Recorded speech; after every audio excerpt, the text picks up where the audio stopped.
So you grab a little bit of that crumble, grab some of that ganache, kind of get some of that nice little fudge.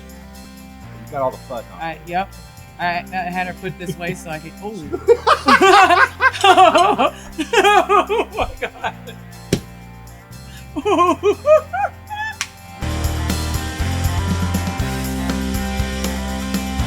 Welcome to the Lone Star Plate Podcast. I'm your host, Patrick Scott Armstrong. Join me and a famous guest. We discuss their career, life, food, Texas, and everything in between. Let's get started. The Lone Star Plate Podcast is produced by TexasRealFood.com. Find out more at the end of this episode. Hi, guys, and welcome to another episode of the Lone Star Plate Podcast. I'm your host, Patrick Scott Armstrong. All right, let's jump into this. We have an amazing episode today, another on-site interview. So I visited Uchi in Dallas. I sat down with their new chef de cuisine, Rhonda McCuller, and we tasted a few dishes. She explained it. You know, we went over it. We talked about food there, sushi, the history, right? Like we just got into some stuff. Great conversations. You don't really get a lot of these sort of interviews. So I really implore you to, take part in this and listen. There's a lot to learn, very informative, very fun. It was just great to be on location at such an amazing place. Let me tell you just a little bit about Uchi. It was started by Chef Tyson Cole. He's a James Beard award-winning chef. And he created this beautiful concept called Uchi. And it's sort of branched out into other concepts. They've got one called Uchi-ko and then one called Uchi-ba. And here in Dallas specifically, Uchi, and there's an Uchi-ba right above it. This is more casual sort of concept, right? Like a sister concept that's more casual. Anyway, and Chef Rhonda is the head chef of both of those places because they're connected. So look, check the link in the description. You can make a reservation and go eat. You're going to love it, especially after seeing this podcast. There's video of the food and stuff. I tried a few dishes. It's absolutely mind-blowing, okay? It's by far one of the best places to eat in Dallas and Texas, period, but it's also one of the best Japanese places to eat in the country. Okay, so we're very lucky and fortunate to have it here in Dallas, and they have a few locations. There's one in Houston, there's one in Austin, they have one in Miami of all places. They're killing it, they're crushing it, right? So Chef Rhonda is an amazing person. This was an amazing interview. She's got a long career ahead of her, and really excited for what she's going to do and how she's going to run this place. So again, check out Uchi. If you're inexperienced with sushi, it's perfect for you. Like if you've never eaten sushi before, it's a great place to go, and they can teach you about it, and they can sort of just, bring you in slowly. But if you're very experienced with sushi and you go out to eat a lot, but of course, this is the place to go. You will have your mind blown. They have sushi chefs. I mean, they cater to you, completely. This is a great interview. So again, first of many that we're doing on site with chefs and other, Texans doing amazing things. So sit back, enjoy. It's going to be an amazing episode. A lot of food. If you're listening, no problem. But this is one of those ones I implore you to watch. So check it out on YouTube because you can see the food, see us sit at the table. It's just a really great interview. So, and if you hear other stuff in the background of the audio, just know that's what we're doing. We're there on location. So you might hear some prep going on, knives, this and that, air vents. I don't know, just be aware that that's the reason. Okay. We want to be in the belly of the beast. You can literally feel the blood, sweat, and tears. I'm telling you there. You really can. There's something different, an aura and energy about being on location there. So, all right. So sit back, enjoy Chef Rhonda McCuller with Uchi and Uchi-ba, chef de cuisine. Real quick word from our sponsor before we get going, Texas Real Food, because we got to keep the mics on. Okay. And then we'll be right back. All right. We're back. Before we get to the interview, I got to explain our social media. Please follow us, like us. We're growing slowly, but we really appreciate all the support. Check us out on Instagram and Facebook. It's where we run the most, really only there. Lone Star Plate TX, or just search the Lone Star Plate. We're constantly putting up clips and this and that and, all kinds of stuff. So, and of course, if you're watching this on YouTube, please hit the subscribe button and the notification so you can be notified of all the great videos we put out every week. And we put a lot of the clips on YouTube, right? To break down the episode. If you don't have time to watch the whole thing, you can just, watch the clip. So we really appreciate it. YouTube's grown, great for us as well. Honestly, it's probably where we have the most engagement. So thank you so much. I mean that. Thank you so much. All right, let's get to this interview, guys. Chef Rhonda McCuller with Uchi and Uchiba. She is the chef de cuisine, or head chef. That's all that means, right? Fancy words. Okay, let's get to this, guys. Great interview. Hope you enjoy. Oh, gosh, how could I forget this? Real quick, I'm so sorry. Don't forget, we have an event coming up October 28th, okay? Dallas comedy club called Hyenas. It's off of Mockingbird, really easy to look up. It's 8 to 10 p.m. It's this Thursday, okay, the 28th. Doors open at 7. We got a comedian performing first, and then we jump right into the podcast / trivia game that we're playing, trivia tournament. So it's service industry. So if you've worked in the service industry, if you work in the service industry currently, or you just want to support the service industry, come to this event. We're giving away a lot of prizes and cash and gifts, and it's just going to be a lot of fun. So please, I implore you, tell your friends, tell your neighbors, tell strangers, bring your ass there. It's going to be a lot of fun. All right, let's jump to this interview. Okay, Chef Rhonda McCuller with Uchi and Uchiba Dallas, chef de cuisine. Enjoy.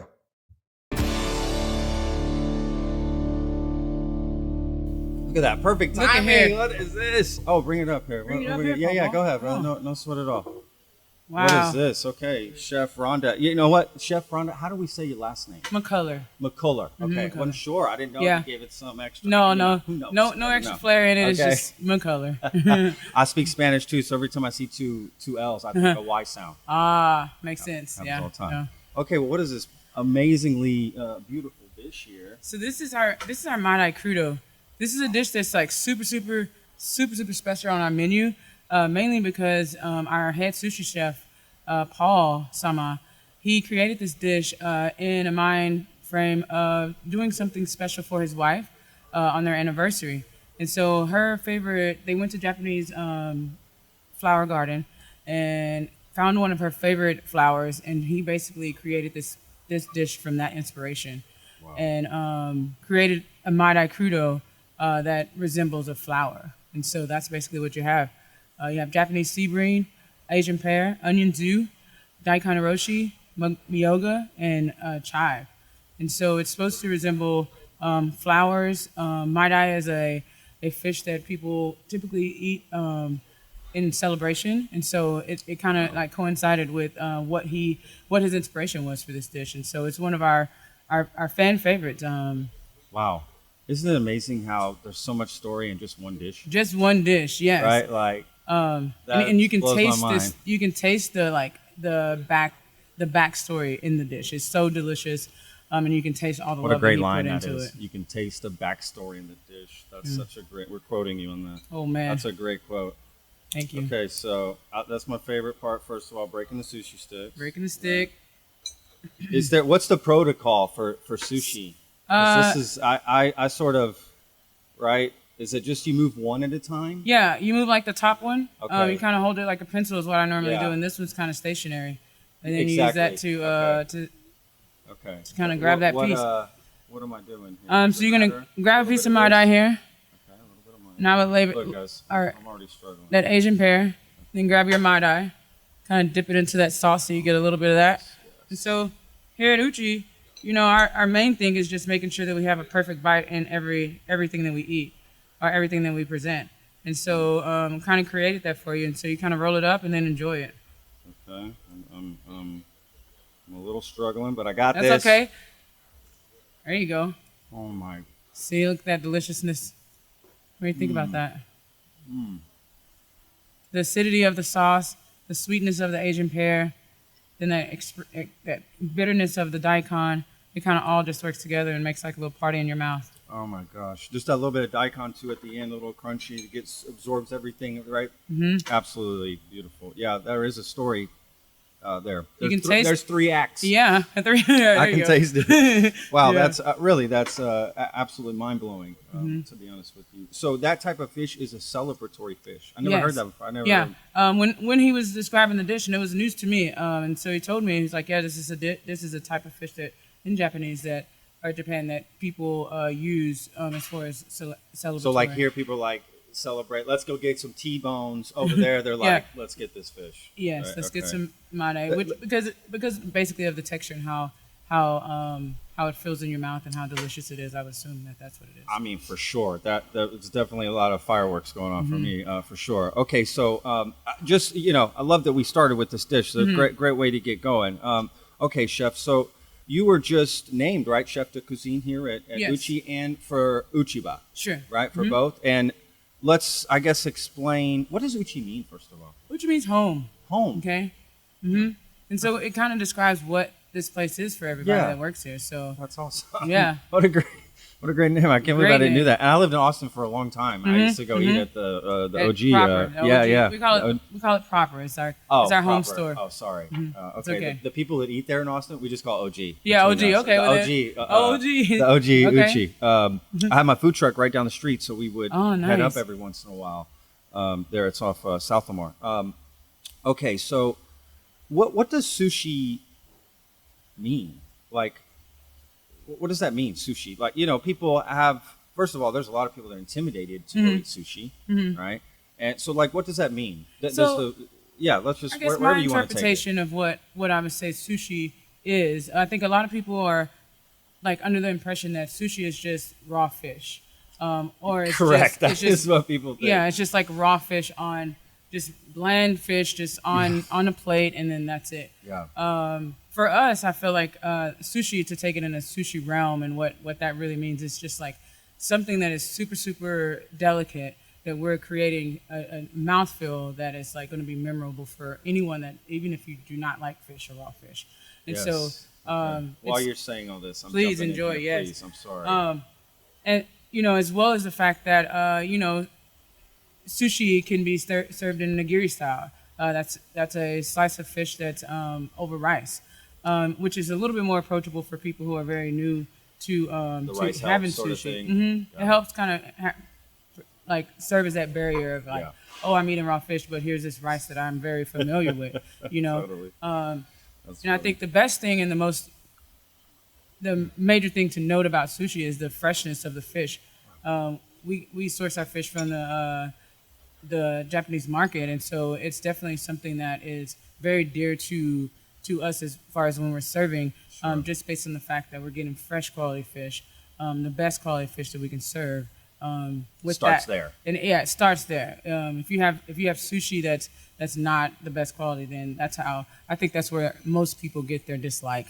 They're having So maybe fish- they're doing all the technique, this, that, the other, but it doesn't matter if you start with a bad fish. Yes, the quality of the fish is just not Everything. there. Yeah, yeah, And so totally. it's everything. It's everything as far as like approachableness of eating raw fish for anyone that hasn't done it before. And so for me, it's just quality of fish, the sustainability of that fish, and how we're presenting it and serving it.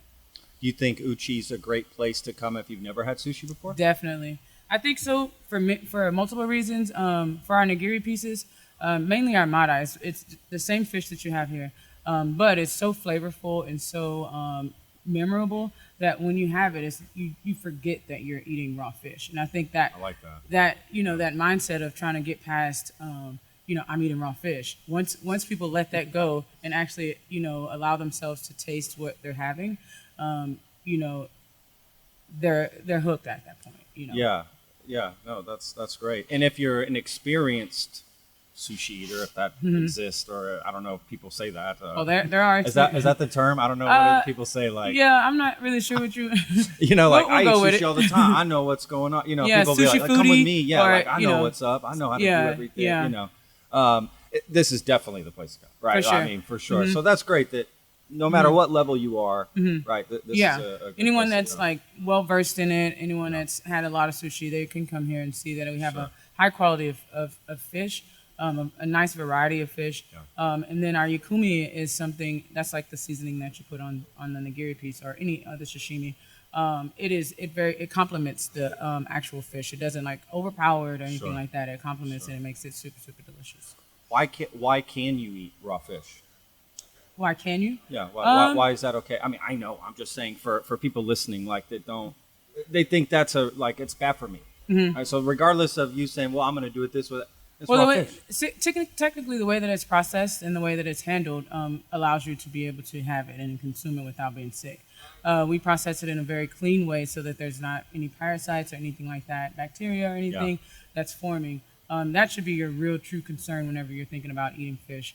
And so we take, high standard in first of all, sourcing high quality fish. For sure. Because that right there, the way that the fish is caught and processed before it comes to you, that is super, super important. And if you're getting low quality fish, then that's probably a low quality fisherman that's catching that fish. So therefore, there's some things that are being missed. Cutting corners. Sure. Trying to, make the biggest bang for this buck. Yeah. All those things that we all know that happens in that type of market. And so as long as you're focused on quality like we are here, you should be very comfortable with having it because of the process. Yeah, absolutely. I mean, of course, right?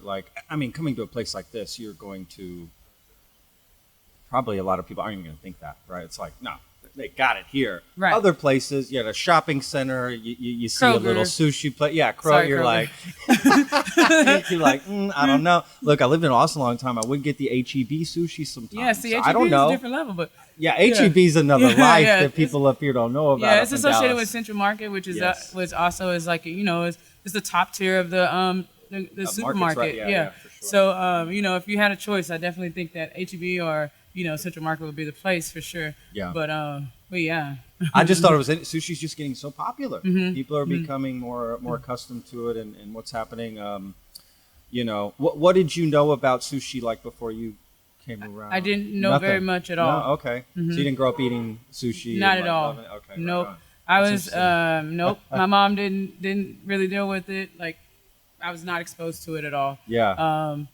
I was an adventurous eater, and I tried everything whenever I Sure. first was hired on. It's funny thing that I was vegan actually whenever I first was hired here, and so Wow. when I did my stage, they started just bringing me out plates, and I was just sitting there like, okay, I don't know if I could tell them that I'm vegan, so no. I'm gonna just It's go. a big do- part of being a chef, right? Tasting. Yeah, so you can't that's come tough. into a place and say, I'm vegan. I don't want to taste any of your food, actually.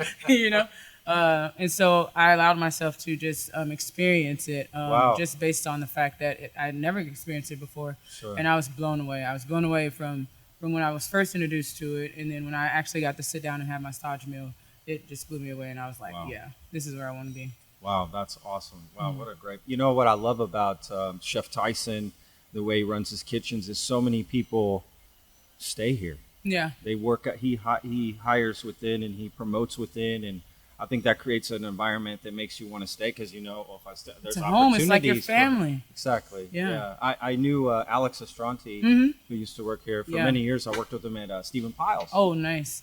And I remember when he came here, it was a big deal. He Mm-hmm. was super excited. He was just so ready. And it's just great to see that happens. Because Yes. there are restaurants that doesn't happen. They're immediately hiring out a chef from somewhere, right? To bring that menu, to do something. And can be very,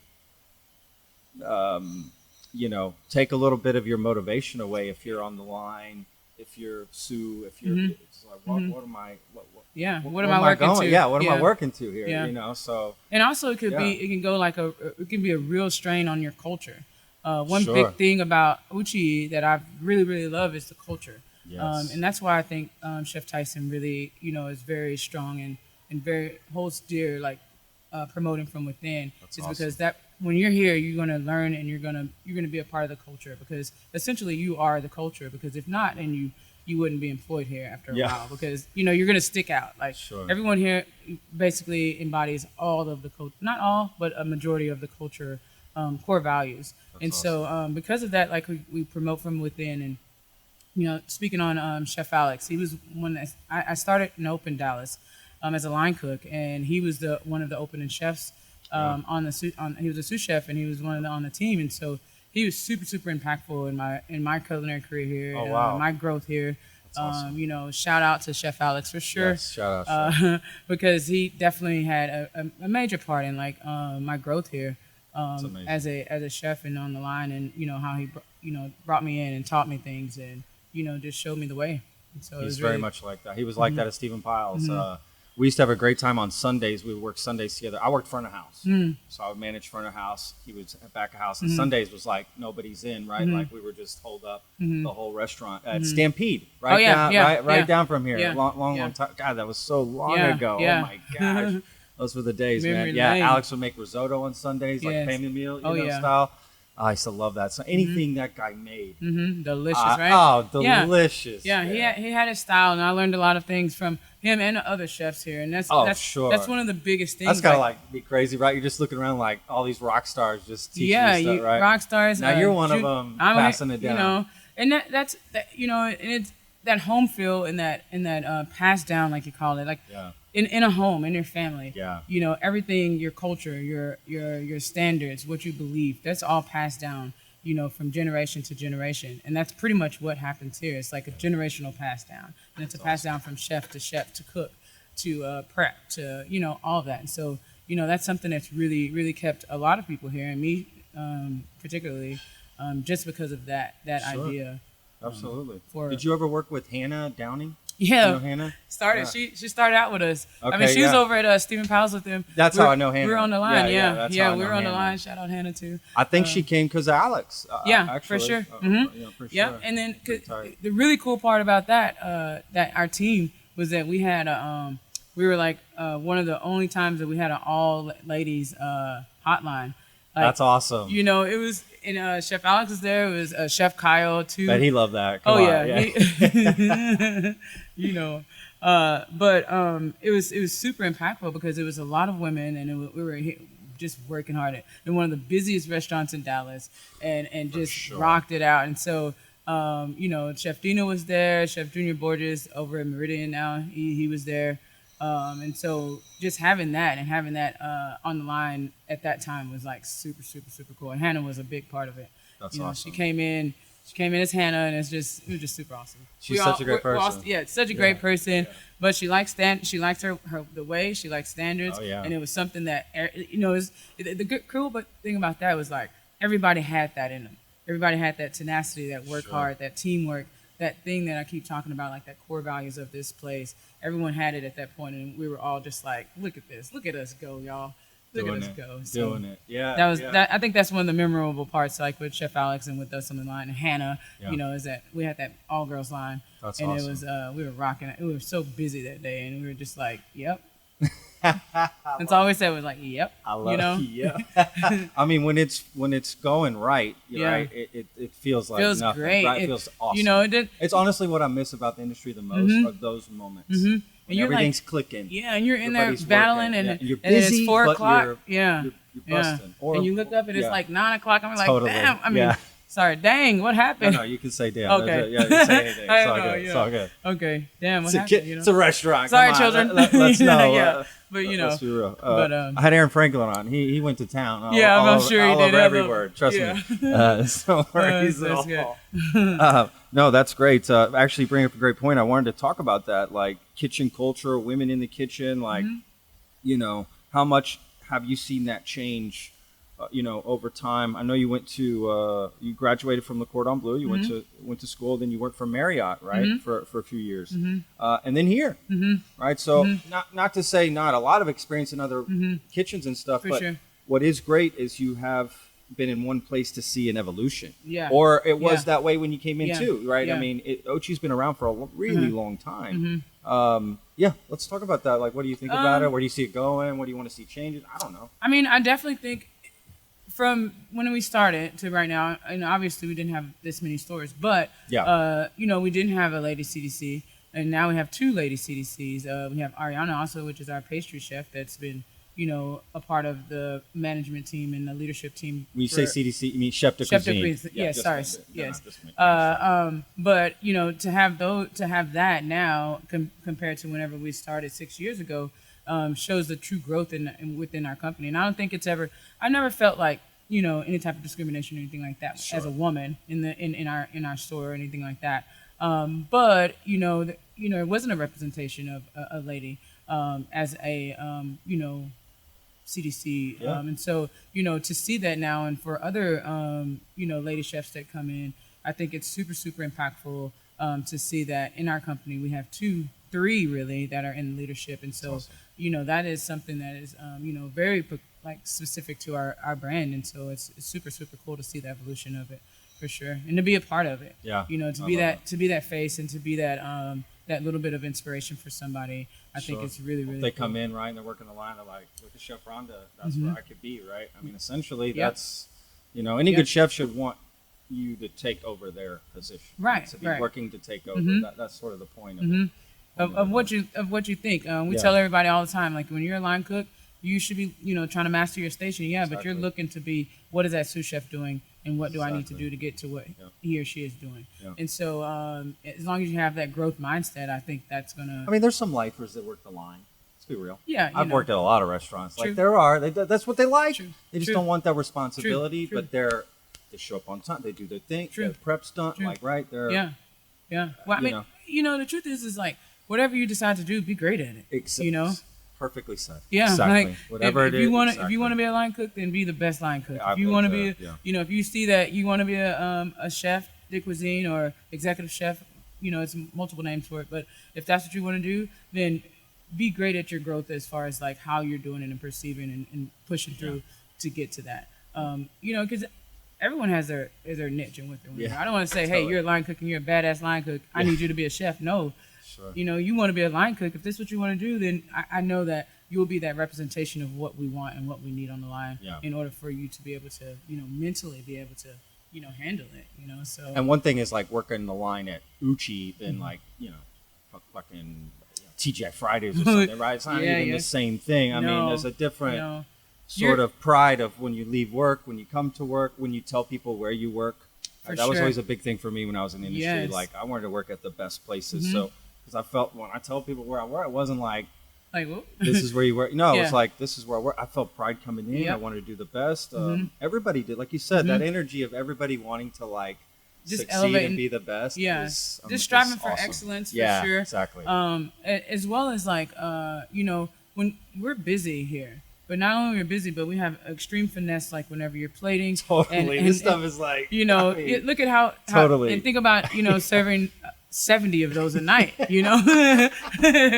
absolutely. So, being that, you already know it's going to be intense. And at the end of the day, like we are all, I think, those adrenaline seekers. Like we seek for that super, super intense moments. And once you push through them, as long as you have your team behind you, and you have a solid team and y'all working together and making it like super, super enjoyable in that sense, this is like, our baby. This is what we do. Absolutely. This is like, once at the end of the day and you're pushing out all these plates and you're like, man, we just served 414 people and like didn't even feel that hard. It felt hard as fuck, like hard, but it Sure. didn't feel like, death on the line. You know what I mean about death on the line. It's all just about like prep. Bang, bang, bang. Let's be real, Oh yeah, right? prepping. You do the hardest. I always heard that. You do the hardest work before the guest shows up. For I mean, sure. that's it. Keep it fresh. Keep it nice and neat. Make sure you're prepped up and you know your backups, because Yeah, exactly. if not, then when you hit 8 o'clock and you're down to your last quart of onion zoo and you don't know, that's when that extreme. That's when stuff happens, right? When you Yeah. got to prep in the middle of service, and all of a sudden you're back there with Yeah. the mandolin doing It's something, much different and than you're being watching busy. your station, and you're like, And you're trying to keep your ticket time below Yeah, 30, yeah. 30 minutes, Yeah, totally. and you're getting more tickets. Oh, and you just got 7 more of Compounding. those. Yeah. Yeah. So you try to keep away from those moments, Sure. definitely, because they add to the stress. Yeah. And so as long as you keep your mindset on what the goal is, Yeah. and what you're expected to do essentially, and what the expectation is of what you need on your station, like you talked about, set yourself up for success. Otherwise, it's gonna be Set trouble. yourself up for success. Exactly. Now y'all don't do lunch here, right? So Not it's at all all. dinner. It's like 4 to 9:30, I think, something like 4 to that. 10. 4 to 10. Okay, so just a nice, solid, straightforward service once a day. The rest of the time, it's just getting ready for that. Getting ready for it, for sure. That's it. Did you guys ever think about doing lunch or no? Please don't. I know what lunch is like. It's Please. like all of a sudden you're gonna have Please a don't. hamburger here. I promise. You start Please doing don't. lunch, you're gonna have a hamburger all of a Please sudden. don't. We have a hamburger at bar, but please don't. Okay. We're gonna move past that. I know. trust me. I get it. No, thank you. Lunch was always. Anyone that's done lunch or brunch, you already know. Brunch. Oh my God. No, Yes, thank you. Yes. We're good at Brunch this. is. Why do people love brunch so much? They don't need to. I don't even know. I haven't even been to a brunch in Yeah, I try not to 10 go there because I years, know like, how yeah. I know how it feels to be in the back of the house. So I'm not even going to try to go and support that because it is a hard place to be. Brunch is no joke. Man, you're coming off a Saturday night service. You don't want to get up that early to be, ready. Yeah, no, for sure. Absolutely. No, thank you. That's crazy. Nope. I love that so much.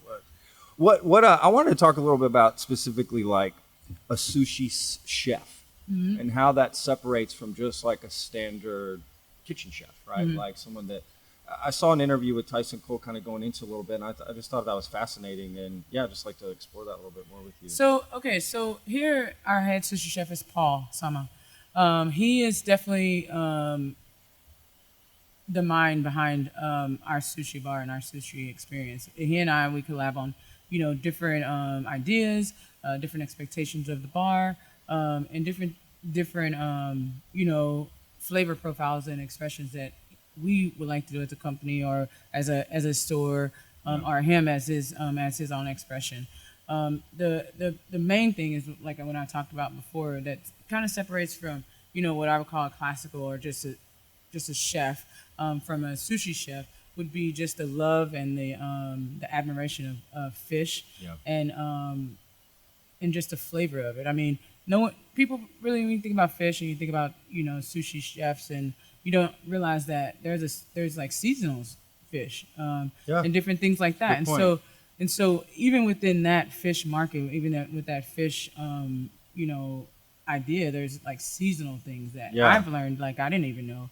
That he's taught me a lot about that you can get like based on the season.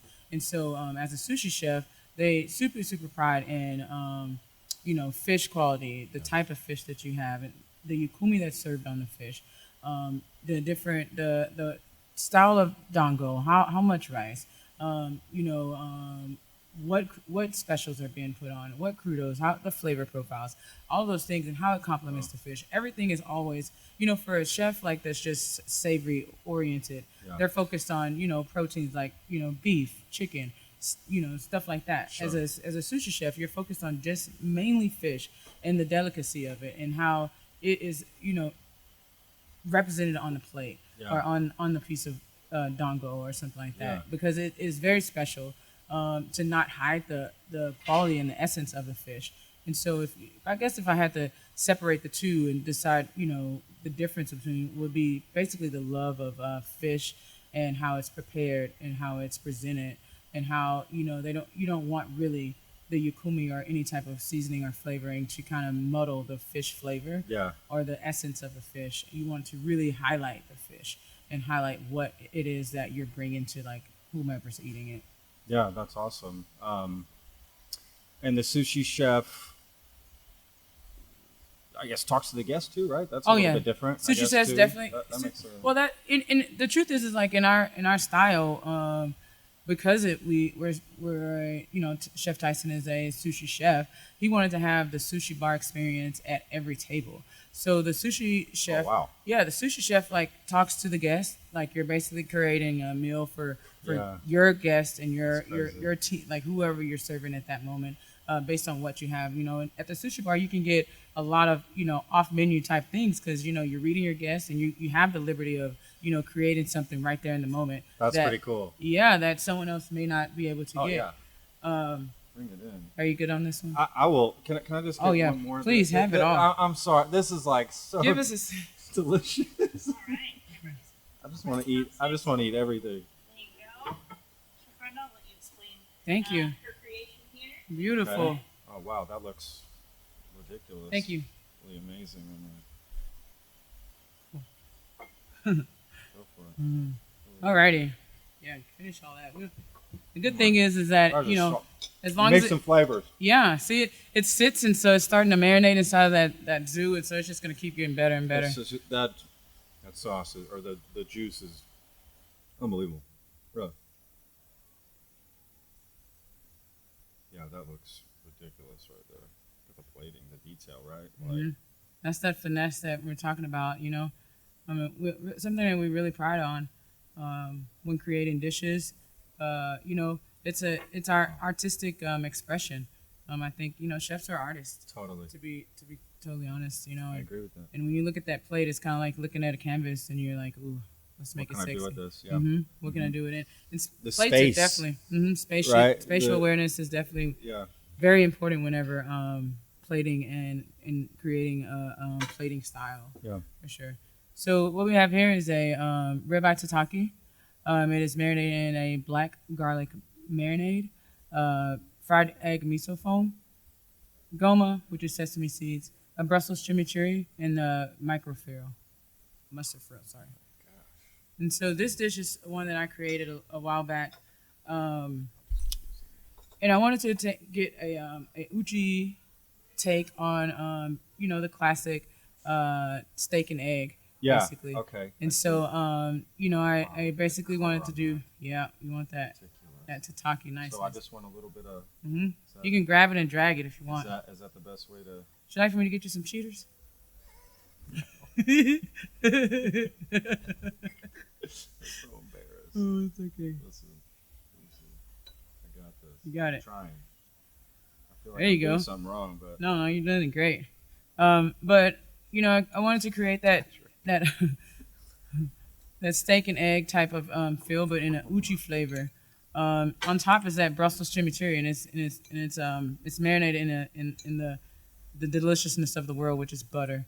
That brown butter turns everything great. oh yeah. So you have that Brussels chimichurri on top that kind of gives you that super umami creaminess, and then with the miso egg foam, it kind of gives you that little subtle fattiness that delicious. you need. I mean, the meat literally just melts in my mouth.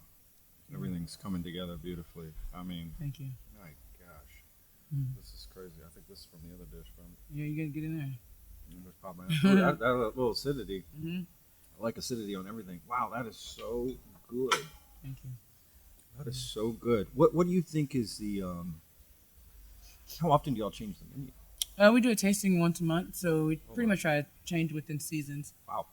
But once a month we do tasting, and we pretty much try to change our specials menu Yeah. once a month. Once your dish is approved, then we go into switching it out for Yeah. current specials to the new. Is there something here particularly that people are always just ordering, or is there something you're always running out of, or a particular dish or something?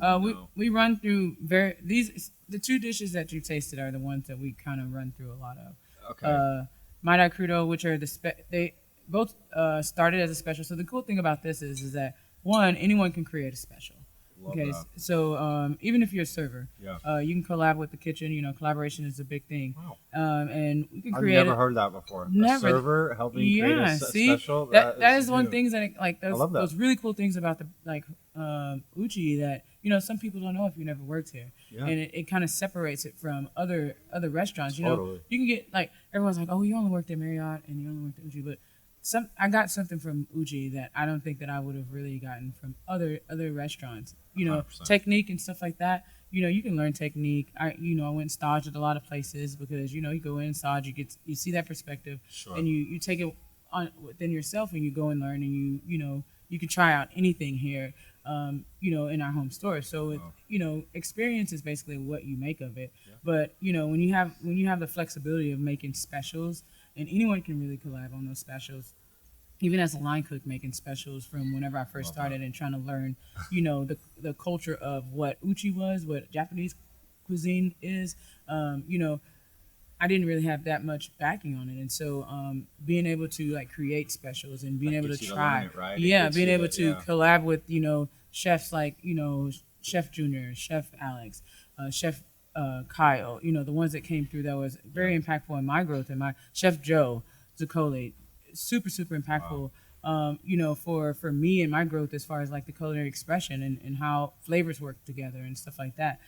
Being able to go through that process each month, trying it out. Oh, nope, it didn't work out. Okay, cool. We'll move That's it how to you get there, right? Yeah, that's Yeah. how you learn by your mistakes. And so, being that we have this special process every single month, you can definitely get to a place to where you will fine tune all your skills. Yeah. And then from specials, like say for instance these two, they started out in specials, then they pretty much were transferred over to the core menu. So if it's something that's like super fan favorite. Yeah. We move it over to our core menu so that everybody can like pretty much enjoy it all the time. Sure. And so you want to make sure it's like some type of ingredient that kind of can last all year long and stuff like that. And like our core menu also changes often too, or within a certain time, seasonal times. But it's super just impactful whenever you can create a dish and come in and you can bring your family in and you can say, oh yeah, it's on the spec page, but it got passed to go to core. Yeah. That's just like a different type of feeling, especially when you're a line cook. Most times, Got a the dish menu. on the menu? Come on. The menu is based on the chef that's 100%. running the place, and so to be able to have a full expression of our house, basically, and and let everybody enjoy that. I think Part of that's that culture you were talking about earlier, right? Yeah. Talking about creating that culture, which is honestly in this day and age with the way restaurants are right now, with COVID and the pandemic and lockdowns, and the restaurant industry and the service industry is going through some changes. People are leaving the industry. Oh yeah. Right? Oh yeah. And some are coming to it, but more are leaving than anything. And if you're not creating a good work environment and a good culture, and that people aren't just, you're going to be struggling. Yeah, to find quality of people to life work. is definitely a priority for people now. Yeah, and we're exactly. We've It should be. experienced that. Which yes, So COVID was what made horrible. me hate this industry for a while, right? It's a love and hate sort of relationship you can have with this because of that, and yeah, exactly. Yeah, Yep. just like life balance. We work a lot of hours, number one, and we work. It's pretty intense whenever you're working. So whenever you're off, you got to have that first day of sleep. And then the next day is kind of running errands and hanging out with family and friends. And then finding some time for yourself. Sure. I like to wake up early. That's one of my things. I wake up early so I can have a lot of time, like for myself, to do my little routine, meditate, walk, all those things. Because if you don't have that, you're going to feel like you're just coming to work, going home, coming to work, going home. And I think that's what's Happens to a lot of people. Right, and that is the thing that's kind of making it to where people are like leaving the industry because they don't have that balance, and they're not understanding what it's going to take to actually gain that The balance. long term, For right, sure. just to stay in it long term. To stay in this long Gotta have that term and balance. to be able to, You'll burn out. to prevent that burnout. It's Because a big it is, problem in this industry, right? it is definitely an industry of burnout. And I mean, I think you kind of associate it to, you wonder, okay, so you have these extreme athletes, they're going out and they're playing games, however many times a year, and it's pretty impactful, it's pretty stressful, it's pretty, how do they do it? Well, they do get paid a lot more money than most people. But, aside from that, what is making them do it? And it has to be like they have to have that balance and that perspective of like, the long term of it. And Their passion for being number passion. one. I've Yeah, the interviewed a passion couple for being gold medalists. yeah. That's what they said. It's the passion for striving for that excellence. Yeah, I And want to be the best in the world. That's if you work what a here crazy goal to Yeah. be like, I want to be the best in the world. in the Wow. world, that's a big world. Yeah, I'm like, wow, I wish I could think like that. What- Right? I want to be the best on my block. Yeah. No, but yeah, like we strive to be the best restaurant in Dallas. Because you want to keep it, within our realm, be the best restaurant in the world and stuff like that. Sure. You got, be very realistic in like your goals, but then also be realistic in what it's going to take and the work that it's going to take to actually get to those. And if you understand that and you understand what it takes to get to that area of excellence, I think that's what is, separating, people who are kind of leaving the industry Sure. to people who are staying in the industry and just Of course. going at it, Yeah. Because I mean, we all feel the same way. We all Sure. felt it. We all have, 100%. thought about it, Yes. but what is it that kind of keeps me coming back and I know what's about to happen, And I think for me, it's just that strive for excellence and to want to be, the best chef that I can be for myself, for the cooks and chefs that I have underneath me, and, and just the industry in itself, and how I can be a positive representation of what the next wave of this industry is going to look like. So. Oh my gosh, it's amazing talking to you. Honestly, hearing this, really, it's great to hear because I'm all about generational leadership, meaning what you do passes on to the next generation of leaders in the industry and how that's going to be. And I remember interviewing this one guy in Austin, Brandon Cash, owns Unbelievable. Anyone who's listening that's from Austin knows that guy, has heard about him. Even Chef Tyson knows who this guy is. Very, and I interviewed him. I just, that's what I told him. I said, man, he just was in the news for the wrong reasons. Mm-hmm. I was like, man, that's what disappoints me about you, that guy so much, was that he had no clue about that idea of generational leadership. It's like, what you're doing is your managers see it and go, that's cool. That's what I can do when I have my place. All right, that's what I can do. That's how I can be. No, man. You see what I'm saying? You don't understand the domino effect you're having by you acting this way or doing, You're a that parent stuff. of the industry, essentially. Absolutely. More people need to understand that. Yeah, because if you don't think so, then I think that type of thought keeps, if you don't understand that, that you are very impactful as far as like where the next, wave or the next generation of chefs are going to represent, then it's kind of, you kind of like are disconnected with, I don't want to say reality because it's not really reality, but you're just kind of disconnected with, what it takes, like the norm of everything, or the norm of life. Like if you, because as your children, you understand whatever you're teaching your child, whatever things that you're instilling in them, that's gonna live with them until they realize either it's okay and it's something that I want to continue, or it's something like those generational curses that people always talk about that they have to unlearn. And so what you don't want to do, you don't want to be that chef that's caused, people to have to unlearn bad habits. You want to at least be someone that's like super positive and impactful to where, it's going to evolve the culinary industry and it's going to take us to that next level that we all didn't think that we can get to. And the only way we're going to get there is if we continue to positively, impact it. And that you do that within your own store and within your own leadership expression for sure. Wow. Uchi's so lucky to have you. No. Really, I gotta say that. I'm lucky to have stumbled upon Uchi. That's awesome. I love that. Honestly, anyone I've ever met that works for Uchi loves it. Has nothing but mad respect for the place and the way it works. And there's just very few places like that. Yeah. It's just the reality of it, Yeah, and I mean, and it takes a lot of work and it takes a lot of dedication and it takes a lot of care, all those things. And you gotta, just like at home and whenever you're with your family, y'all go through those growing pains. Sometimes you're mad at your brother because he pissed you off in some way, or you're mad at your mom. She didn't give you your allowance that you thought you were supposed to get.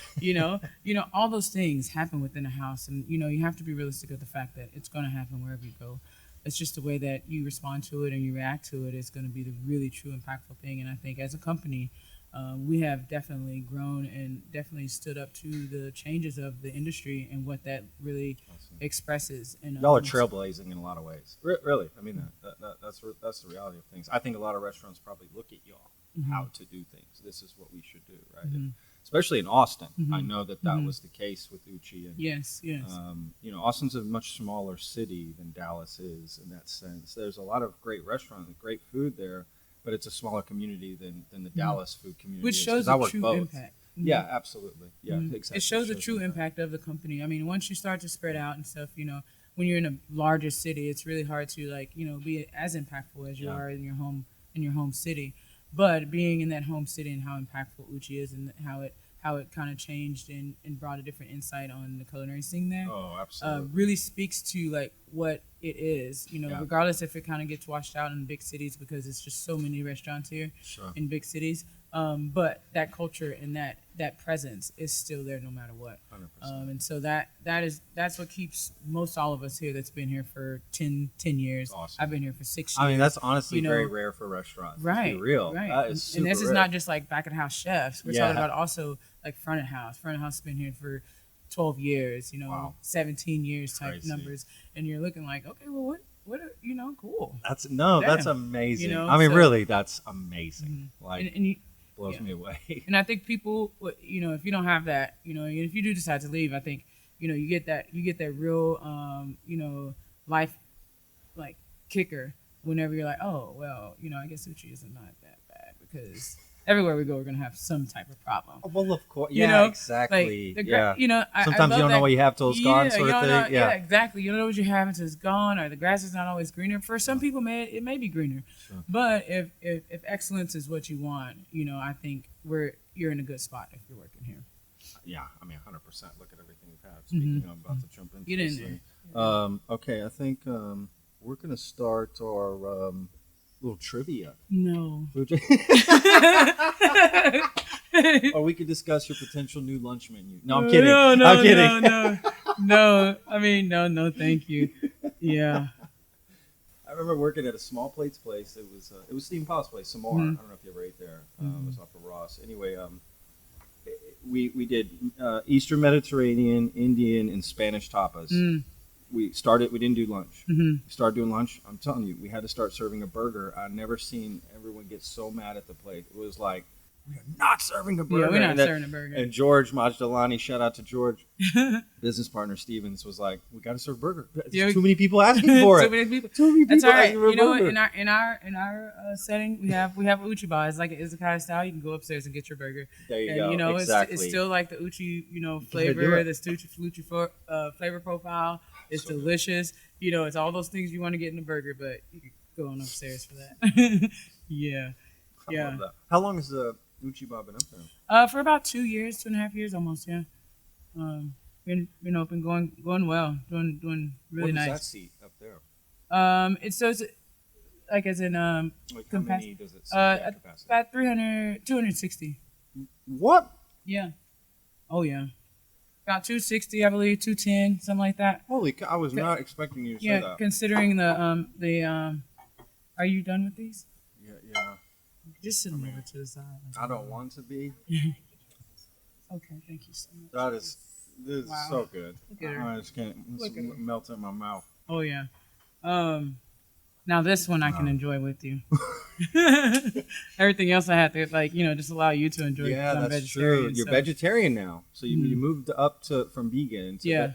What is the why? Or what brought you to that? After I said That after I was vegan, I still had to learn the flavor profile of what Sure. uchi represented, so that I can be able to understand it and actually create dishes. And Sure. So I had to start to eat meat, and so I ate meat for probably about the first 6 months to a year, and then off and on after that first year. Wow. And then now I'm totally vegetarian. I really like butter a lot, if I'm honest, and Yeah. desserts, cream and cookies and You stuff. can't get Although away you can make without them it, right? vegetarian and stuff. I mean, vegan. Not but, the same. Definitely not the same. Definitely something that we you can't really take from that. So What are these? Do any of these like food fads and stuff that come up, right? Like, does it ever affect y'all in the way y'all create dishes? Do you just not even worry about that stuff? we don't Just worry like, about that. I We love focus that. on I what love uchi that. represents, Come on, and that's cool. Right. that's pretty much our focus. Everything else is Let's do that, right? Yeah. Let's work on this. Yeah. work on that There's so many other because things the out. thing is like Tyson's vision, which is something that's that I've held super dear, and and shout out to Chef Tyson for his creation of this thought, and that is creating the perfect bite, and hitting all the flavor senses in your mouth, and then taking that next step to take it to that umami flavoring. Yeah. And so because of that, you're gonna taste something, you're gonna say, and then you want to get that next bite in. Yeah. And so if we continue to create dishes that do that, whatever's going on outside of us really Don't doesn't matter. even matter. Yeah. No, I love that because that can cripple menus in restaurants. Yeah, because you're trying to please shift to everybody. other Yeah, things, exactly. and then you Shifting. don't really understand like what your base is and what your representation is. Great way to put it. Yeah. Know your lane. Not know your lane. That's not a good way to say it, but Um, that came out wrong. It came out so aggressive. I didn't mean. Yeah, I didn't mean it that aggressive. I promise. but it's kind of like people. You have to know and be comfortable in who you are. Yeah. And and the truth is that it evolves over the years. And so if you look at uchi at the beginning to uji now, it's evolved as far as like the representation of what we're doing, but the flavor or the idea and the flavor of it and the components and the ingredients and different things like that has been, that's our core, that's our base from the very beginning. Yes, we're doing a little bit more like a fusions and variations of flavors, not just like specifically Japanese. It's like within the whole Asian umbrella of it. Like we have different types of combinations. The miso foam, like that's like the one that you have, the beef. It's Yeah, kind of yeah. like a variety of different, like a steak and egg. That's more American type, Sure. but expressed in a very I see what you're saying. you Through the know. filter of that. I used to do that with Spanish food with my food truck because I serve Spanish food, but then I started to blend it into, because I'm half Mexican, so I started bringing some of my Mexican, right, like, and sort of do some tacos. Yeah, Like, Spanish don't eat tacos. Yeah. And so, but I learned you know, that. I learned that. I was like, okay. Well, No, yeah. Spanish food is like, I lived in Spain for years. It's like Italian food. It's like Yeah, French food. yeah, It's really yeah, the yeah. same style of just good. Speaking of very similar to the Japanese style of just fresh ingredient. Spain Fresh. is all about Everything's- the very simple plating. Everything is so simply served in Spain, but it's just the freshest, best of it. Whatever it is, they just cut it, give it to you. Whatever it is, like there's no. no you know, alterations, yeah, no Nothing add-ons, fancy, no, nothing that. It's just everything. Plain is, Jane and everything is plain Jane delicious. and just served. but it's yeah. the essence of that thing, Yeah. And I think that's what another thing that the Japanese style cooking and like the culture of that, the fresh ingredients, the fresh Totally. fish. It's Yes. that fresh word is just thrown everywhere, 100%. and so that is like one of the biggest things that that keeps and separates awesome. that style from. Yeah. Not that everything, like every other style of cooking, is not using fresh ingredients, but the way that it represents, like a lot of people, a lot of types of cooking, kind of, likes a lot of spice or a lot of seasonings, Yes. or kind of, yes, complements to the actual protein or whatever you're serving, but whenever you're first tasting it, you're first tasting that spice, and that is what like in Indian style cooking, that is something that is like Prevalent, right? Yeah. for yeah. them, which is okay because that style of cooking for me is like delicious too, because I'm tasting the essence of the spices, which is very very like special to that culture, and so that is that representation. But then when you have something that's like a fresh representation, like the fish, and you're having that fish, and it's just a fresh piece of just sliced off, Yeah, off just the nothing bone, crazy. and Yeah, you're just yeah. gonna taste it and it melts in your mouth. That is the same feeling that you get, like, Wow. I am like experiencing that culture in its most purest form, and so I think That's that's what like makes different styles of cuisines like very great, like Yeah. very memorable. The culture that comes The with culture that comes with it, but Yeah, then I that's think cool. it takes it to that next elevation. We're talking about the growth of the culinary. Whenever you can fuse those two things, like 100%. different styles, and then you're marrying like two different cultures together and creating this new thing that no one's ever experienced before, and that's how you take that next wave to kind of like keep it separate, but then also when you have that merge, it's just like wow, that next like elevation of it, and so it's like super cool. Oh, that's awesome. I love that. And All right, so- the more cultures that come to Texas, which there's a lot, you can get almost any style of food. Yeah. Like The- Houston, Dallas, it's ridiculous what you can get. But when you it just experience keeps those changing. and you get those, you can have that spice heaviness with the freshness, Yeah. but then how to balance those two things out, or Totally. have that super comforting, as in like the Southern cooking, Yeah. and then you have that super comforting flavor, which is what I tried to basically on that ribeye tatanki merge three different cultures in once. The freshness of the Brussels chimichurri, then the very soothing comfort of the ribeye and the marinade, and then the super like miso heavy, spice forward, not really spice forward, but flavor forward Sure. of the miso. So you kind of have all three kind of married in together, like in a very comforting, fresh It was. dish. It was, man. I'm telling you. So Okay, this is our let's- most popular This is the most popular dessert. Yeah, Okay. this is the one. It's our fried milk. Is what we call it. So you Fried have milk. So you have a blondie crumble, fried pastry, cream, milk ice cream, chocolate twill, chocolate fudge, and a chocolate ganache. So this is chocolate. Sorry. But the idea would be just like with all of our dishes. I'm sure you've gone to Uchi's before, but you try to crack that because I like to get. You need I've only been here once to eat. Oh well. The Austin one, I went. a lot, Okay. but Well, here- maybe you'll here come back some more. specifically- But I so you didn't get. live here for the longest time. Just moved here. You just Yeah, moved back. Yeah, I so was now in we know Austin what we're forever. seeing you from. Yeah, we'll yeah. see Oh, you yeah. From now on. Absolutely. So you grab a little bit of that crumble, grab some of that ganache, kind of get some of that nice little fudge. Yeah, let me get in here. Oh, you got all the fud. No, I'm kidding, Yep. I'm kidding, okay. I had her put this way so I could. Oh. Oh my god.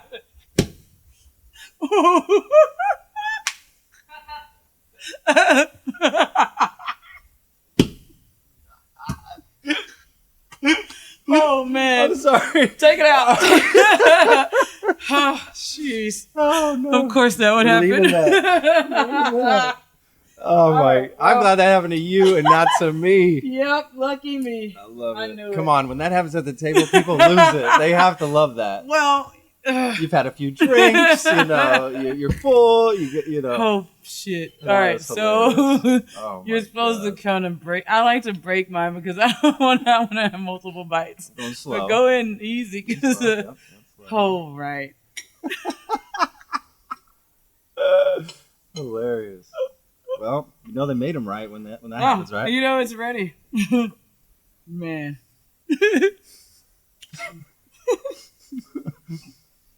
Oh my God.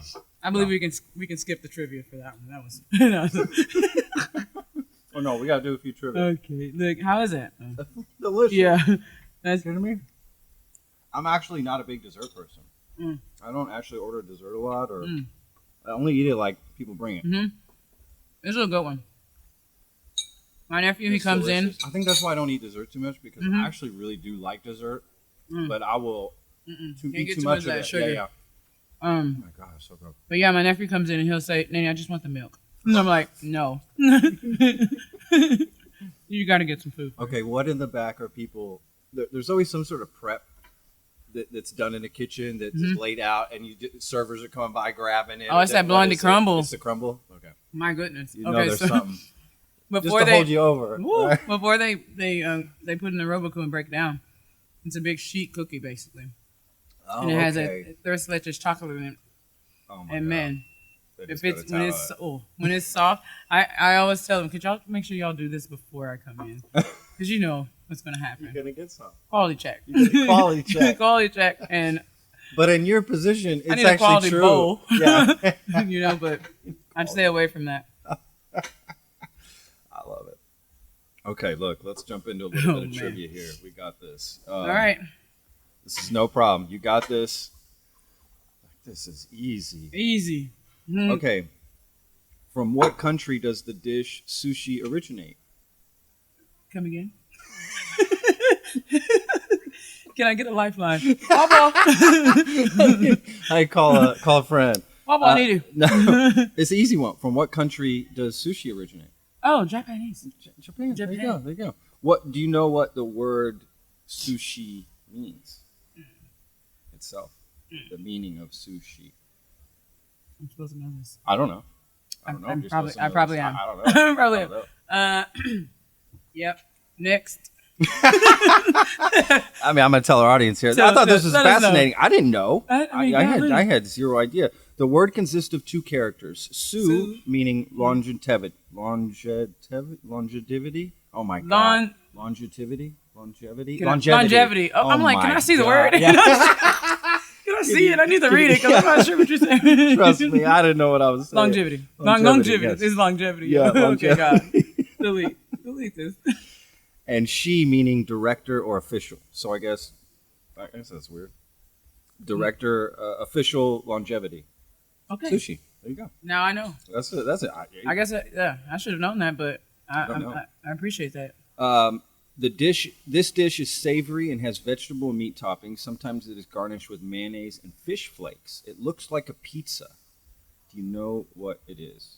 I would have to say that potentially would be the okonomiyaki. Yep, that's it. I'm not saying it right, but yeah. That's it. I was hoping you'd say it first because I'm reading it here. I was like, oh god, I hope I don't have to say this. I couldn't even say longevity. It's okay. No, that's it. Correct. Correct. Mhm. Look, you're crushing this. Oh man. This Japanese snack is a crunchy rice cracker that comes in many flavors. I don't know if that's too broad or not. Crunchy rice cracker. It comes in numerous flavors, including wasabi, shoyu, sesame, shrimp, and seaweed. It's like the ultimate Japanese snack food. So you may not know. I mean, it's not something y'all are serving here. You know, just like Yeah. Japanese. Probably like their version of Cheez-Its or something. I don't know. Never heard anybody say that? Okay. Oh, sembe? Have you ever heard that word Oh, before? Simbe. I don't No. know. Never heard that before.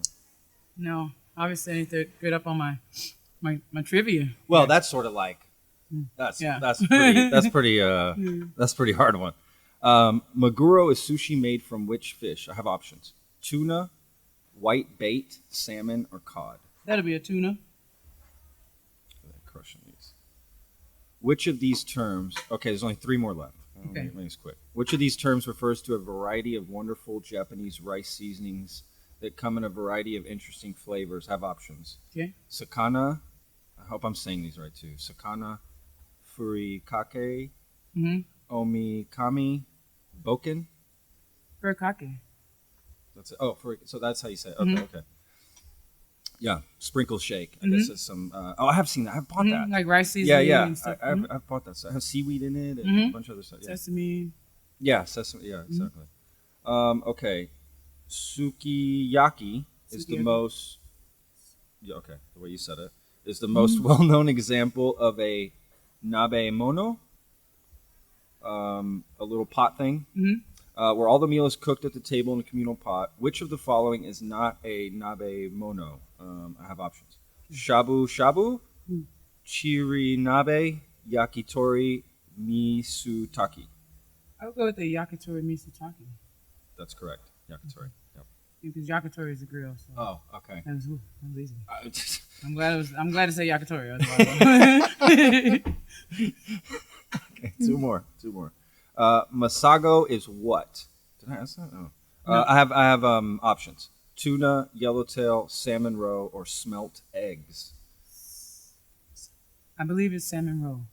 No, smelt eggs. It is smelt eggs. Ah. That is correct. Yeah, What does Tobacco is smelt salmon. mean? Ooh. What is that? I don't even know what that word means. Yeah. Like I smelt something. Oh God.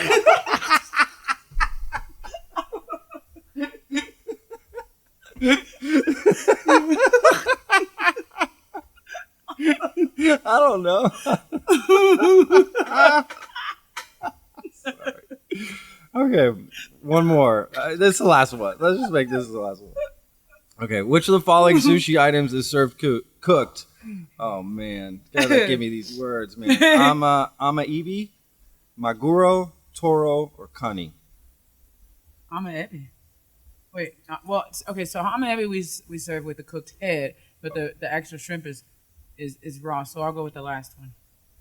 Kani? Tani. That's correct. Gosh, I didn't even know this stuff. Great job. Really, yeah, you did a great job. I think you only missed one, right? Whoa. Oh man, that's great. Great job. Wow. You did really well. Well, thank you. Yes. Look, normally I'm You made it asking easy. like musicians and authors, and they're just like, I don't know. they don't know any food stuff. They're just like, I have zero. Well, they're like, what is I don't know, something about cheese or something. You know, just be something random. They're just like, how am I supposed to know that? Yeah. I'm like, hey, it's trivia. I don't know. Yeah, So I was good. like, oh god, trivia. I can't even think. I don't even know. Most people do get a little nervous, Yeah. but once we're in it, they're Like fun. I was in the SAT or No, taking some tests. I'm like, oh god, I was not. I mean, prepared for this. I will be reporting your score to I almost spit water. upper. out. Oh man, that's No. funny. Okay, let's see. Real quick, I wanted to tell you about something, and for a whole audience too, but especially the staff here. We are hosting, Lone Star Plate Podcast is hosting a service industry night at Hyenas Comedy Club, October 28th. It's a Thursday. Now, I know everybody works, but some people might be off and may want to come. We're giving away a load of stuff. Yeah. Cash. Dope. Gift cards, gonna- prizes. Do you mind if I? Yeah, of course, and I'll send you. Oh, I'll send you some information about it. But tell your staff to come. Will do. It's We'll for people. pre-shift it. We want people. We want to support the service industry. So all of our events moving forward are like this. That's what they're for. Nice. For service industry and restaurant industry to come and get some stuff. Walk out with some. It's free to get in. It's Oh, not, nice. It's free. There's no charge. Thank you. We're taking care of everything, and we're doing trivia. Oh, It's head-to-head trivia that's up on the stage. oh, that's pretty sweet. All Yeah, right. and rounds, go up. right? So your winner comes in next Come round. in right? next Yeah, round. yeah, All the exactly. winners come Yeah, back, yeah. and you kind of do like a second round. Oh, that's gonna be really It's cool. going to be so much fun. Yeah. I'm super excited to do it. 28th. 28th. I'll send you the information. Dope.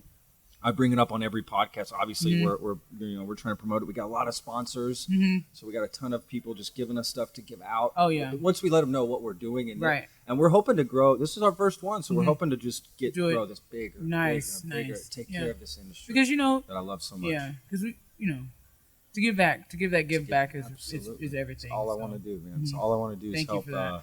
help out this industry. You know, Thank it you means for so that. much to me.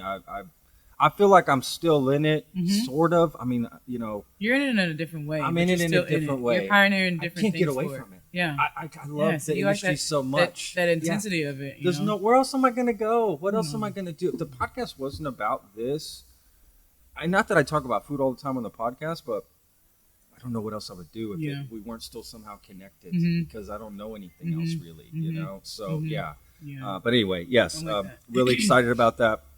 So please, I'll send you the information. You can let everyone know. Will Whoever do. wants to come. It's just free Thank stuff. you for People that. just literally getting free stuff, Yeah. and we're gonna laugh and have fun, Yeah. and sort of just this is why I'm also telling people we're just gonna sort of poke fun at our own industry. too. yeah. Yeah, we're gonna be telling jokes. We're gonna be poking fun at ourselves, That's having the a good best way to time. be. That's Yeah. how we all are in this industry. So it's a great night for that. We didn't want to do a typical service industry night, which is usually just cheap drinks somewhere. Yeah, That's yeah, all it is. Yeah. Is a Yeah. service industry No, night. making it interactive. That's gonna This really. is a thing. Yeah. You know, you can It's gonna come really and get step- something, and you know. And you can win prizes and. I you thought, know, all what that. would I want to go to if I Yeah. worked at? Because I've It's kind of like a worked- company party or a company like Exactly. something like and that. there's people coming that aren't in the industry, but they just want to come support you. Mhm, They want mhm. to come give you stuff, you know, Yeah. just clap you Yeah. on. Hey, great job, you know. Look, through the Hey, we pandemic impact a and lot. everything, it's been, you know, super stressful for you Mhm. guys. You guys For have done sure. so much. I know you guys have been through a lot, and I know there's a lot of people out there that want to find a way to say thank you, know, for staying open and Thank you so much. making sure Mhm. people still get food. Still even have their through all of anniversary this. spots, and still have their birthday spots, and so that's something that we Yep. really want to give to people for. So Absolutely. that's really important. That's Thank you. 100% true. Okay, that's it. Is there anything I didn't mention? We'll put in the link, you know, and obviously in our description we'll put the links for the restaurant, the hours, and all that stuff. And I do a separate intro. I'll bring all that stuff up. Okay. Anything? I don't know. Anything No. we need to I don't we think didn't so. I bring think up? we We covered cover everything. Yeah. Okay. Cool. Thank you. Thank you. No, this was awesome. Really, I really enjoy this. We have a bunch of restaurants lined up that we're going to be doing this for, and we were waiting to do this originally. Yeah, obviously with the pandemic, we started doing everything through Zoom. Yeah, We had no yeah, choice, yeah. right? We had to adapt like everybody. But now that things are little quote, bit, sort yeah. of opening up, we're trying to get out and highlight, you know, these great places, great chefs, doing great things.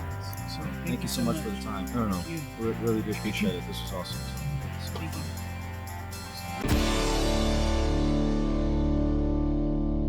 And now it's time for my favorite part of the show, the end credits. This is everyone responsible for making the show happen. Executive producer, Sebastian Sauerborn. Podcast manager, Nevena Ponovich. Marketing manager, Caroline Grape. Video and audio editors, Danilo Vojnov and Pavel Sebastianovich. Thumbnail designer, Marko Vukovic. Social media manager, Ursa Rusman. Guest outreach, Corey Menciez. Designing image quotes, Jay Apuya. Social media videos, Labri Fernandez. Outreach support, Yonet Del Mundo. Thank you so much for listening. We'll see you next time. The Lone Star Plate podcast is produced by Texas Real Food.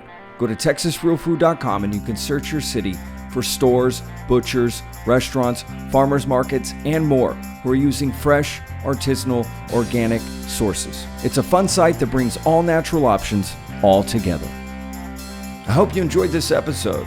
For more information, go to thelonestarplate.com. I'm your host, Patrick Scott Armstrong. Until next time,